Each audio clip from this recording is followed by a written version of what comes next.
नमस्कार, मैं हूं पवन त्यागी। राजस्थान का चुनाव संपन्न हो गया है।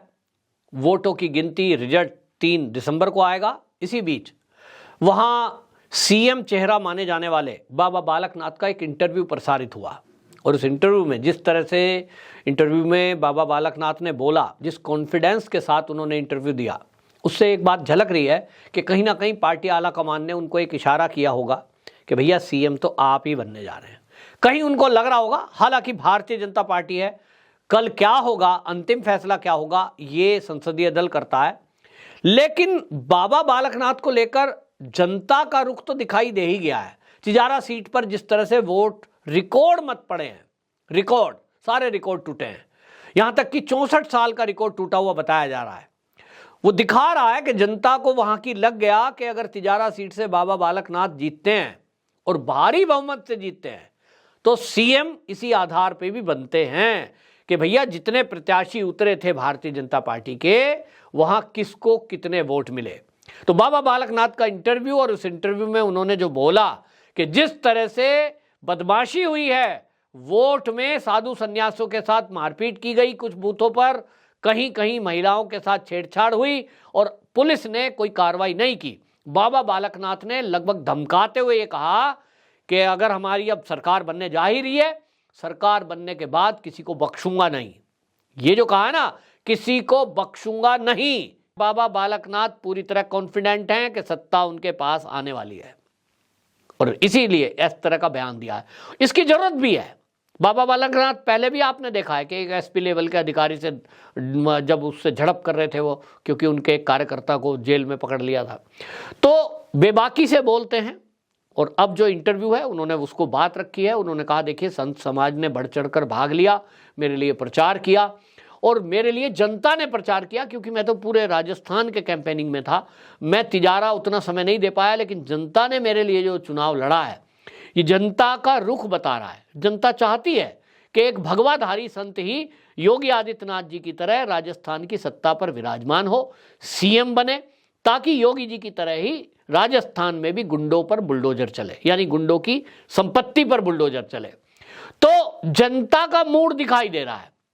राजस्थान में जिस तरह से महिला अपराध की घटनाएं ताबड़तोड़ बढ़ी और उसने रिकॉर्ड तोड़ दिए कि रेप में राजस्थान नंबर 1 हुआ, अब वहां सुधार कैसे होगा? क्योंकि वो जो रेप करने वाले हैं, भले ही आज जेल के अंदर हैं, लेकिन वो जो मानसिकता है, उस मानसिकता के तो लाखों लोग अभी भी आजाद घूम रहे हैं। एक पकड़कर जेल में डाल दोगे, जब तक वो मानसिकता समाप्त नहीं होगी या मानसिकता वालों में दहशत नहीं होगी कानून की, तब तक वो डरेंगे क्यों? ये लगातार घटनाएं होती रहेंगी। योगी आदित्यनाथ जब उत्तर प्रदेश में 2017 में सीएम की कुर्सी पर बैठे, वो सीएम बने, तो वो जो लोग थे मानसिकता वाले, वो तो यही सोच रहे थे, अरे पुलिस तो यही है, वो तो हमारा दरोगा जानने वाला, वो एसपी हमारा जानने वाला, नेताजी से फोन करा देंगे, तो सिस्टम तो वही है। लेकिन योगी आदित्यनाथ ने फिर पहले सिस्टम को क्लीन किया। तो पहले 5 साल तो योगी जी को इसी काम में लग गए, सिस्टम क्लीन किया। अब उसके बाद रिजल्ट आना शुरू हुआ 22 के बाद, और 22 आते आते भी आप देखें, शुरू के 2-3 साल योगी जी को लगे उस काम में कि कुछ अधिकारियों को पहचाना गया, फिर उनको ट्रांसफर किए गए, फिर पोस्टिंग नए किए गए। अब आप इतने बड़े डिपार्टमेंट में कैसे जानेंगे कि कौन ऐसा व्यक्ति है जो कानून के लिए पूरी ईमानदारी से काम करेगा, जो बदमाशों से नहीं मिलेगा? बड़ी समस्या आती है। जो आपने देखा कि विकास दुबे कांड में जो चीजें खुलकर सामने आई, उसने सारी पोल पट्टी पुलिस की खोल दी थी। ठीक इसी तरह राजस्थान में भी सब मिली भगत है, और ये राज्य में होता है कि जब नेता ही अपराध के कराने वालों के, अपराध करने वालों के साथ खड़े हो जाएं, उनके पक्ष में फोन करने लगें, उन पर कार्रवाई ना करने दें, तो होता क्या है, उनका मनोबल बढ़ता है और पुलिस का मनोबल डाउन होता है। पुलिसकर्मी वही होते हैं, वही सिपाही, वही दरोगा, वही इंस्पेक्टर, वही आईपीएस अधिकारी। लेकिन जब नेता बदलता है ना, तो फिर उनका रोल बदल जाता है। नेता अगर कहेंगे भैया हम कुछ भी करो, थाने से हमें इतना रुपया चाहिए, तो वो कहां से लाएगा दरोगा जी? दरोगा की तनख्वाह इतनी नहीं होती है कि वो अपने बच्चों को ठीक से पाल सके।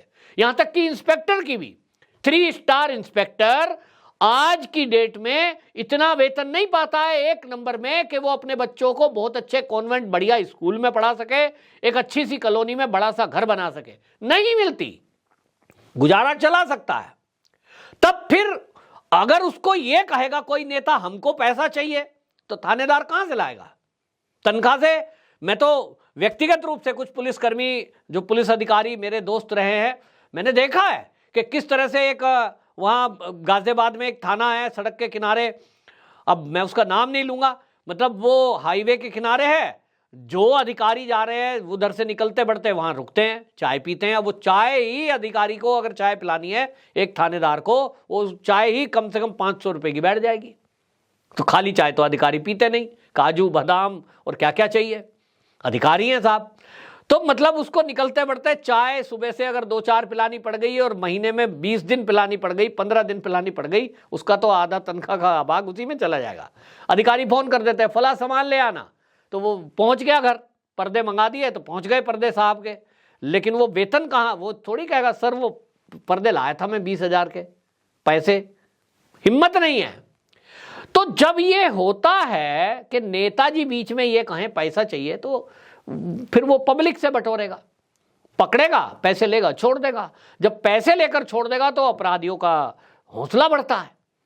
जब अपराधियों का हौसला बढ़ता है, उनको लगता है दरोगा जी हम चक्कू मार के गए थे, हमने लड़की छेड़ी थी, दरोगा जी को 10 दिए, 10,000 में छोड़ दिया, तो फिर अगली बार फिर करेगा और पैसा इंतजाम करेगा। और यही होता है कि जो चैन स्नैचिंग करते हैं, मोबाइल छीनते हैं, चोरी डकैती करते हैं, वो फिर पैसे का अरेंजमेंट रखते हैं घर वालों को देके, ये रखो लूट का पैसा है, हम जब जेल में जाएं तो हमारे लिए काम आएगा। मैंने सुना है ये। अब नेता ही अगर इन्वॉल्व होंगे तो दरोगा जी भी कहेंगे भैया नेता को चाहिए, हम क्या करें, तुम हमें मत दो पर नेताजी के लिए चाहिए। तो जब भ्रष्ट सरकारें होती हैं तो उसका इंपैक्ट सीधा नीचे तक आता है और उन राज्यों में अपराध ज्यादा बढ़ता है। तो राजस्थान में बाबा बालकनाथ का आना इसलिए लोगों को लग रहा है कि सार्थक होगा, क्योंकि योगी आदित्यनाथ वो सीएम है, जितने भी राज्य भारत में है, मैं तो दावे के साथ कह रहा हूं कि वो सीएम है जिसके लिए पुलिसकर्मी भी, जैसा मैंने कहा ना, मेरे कुछ मित्र भी हैं, वो कहते हैं कि हम दावे के साथ कहते हैं कि पहली बार उत्तर प्रदेश का ऐसा एक सीएम आया है जो किसी से 1 रुपया नहीं लेता, किसी से, ना ट्रांसफर, ना पोस्टिंग, ना किसी काम के। आपका काम जेन्युइन है, आप जाइए, आप आवेदन लगाइए, सीएम साहब के पास प्रस्तुत हो जाइए, आपको मौका देते हैं वो अधिकारियों को प्रस्तुत होने का, सोचिए, और आपका काम बिना किसी लाग लपेट के तुरंत तत्काल होगा। ये जो हुआ है राजनीति में, ये एक भगवाधारी संत ने उत्तर प्रदेश में करके दिखाया है। और ऐसा ही शासन, देखिए पुलिस कोई भी गलत नहीं होती ना, पुलिसकर्मी कभी ऐसा चाहता है कि वो इन्वॉल्व हो कि 2-2 रुपए 10-10 रुपए सड़क पे खड़ा होकर वो मांगे, नहीं, उसका भी एक वर्दी का मान सम्मान है, खुद का स्वाभिमान है। लेकिन मजबूरियां अगर है उसके सामने कि नेताओं को चाहिए, अधिकारी को चाहिए, फिर कहां से लाएगा?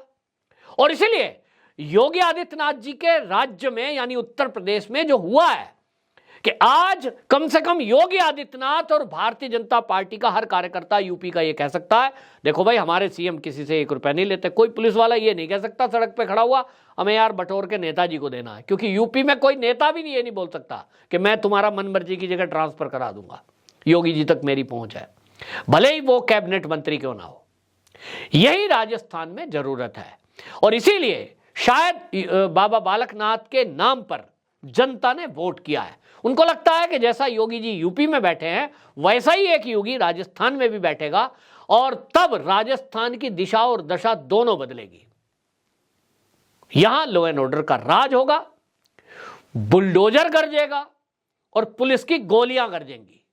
पुलिस यही होगी, लेकिन जब पुलिस को आजादी मिलेगी कि आजादी है, आपको खुलेआम अपराधियों पर अंकुश लगाइए, आपको जो सुविधा चाहिए वो हम देंगे, जो आपके ऊपर आफत आएगी उसे हम देखेंगे, आपके लिए कानून बदलना पड़ेगा, हम बदलेंगे, जैसा योगी जी ने बदला।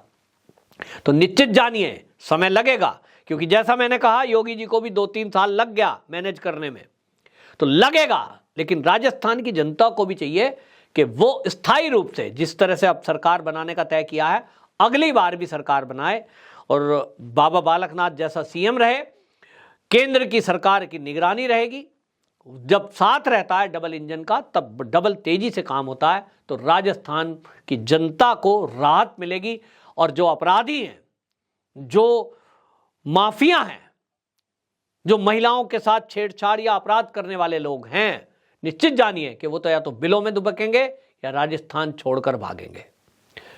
अब ये स्थिति आई है और इसीलिए बाबा बालकनाथ का कॉन्फिडेंस देखकर ये लग ही रहा है कि सरकार बनने का तो कोई मतलब ही नहीं है। मतलब बिल्कुल क्लियर है कि सरकार तो बन ही रही है। बाबा बालकनाथ सीएम बनते हैं कि नहीं, ये देखने की बात होगी।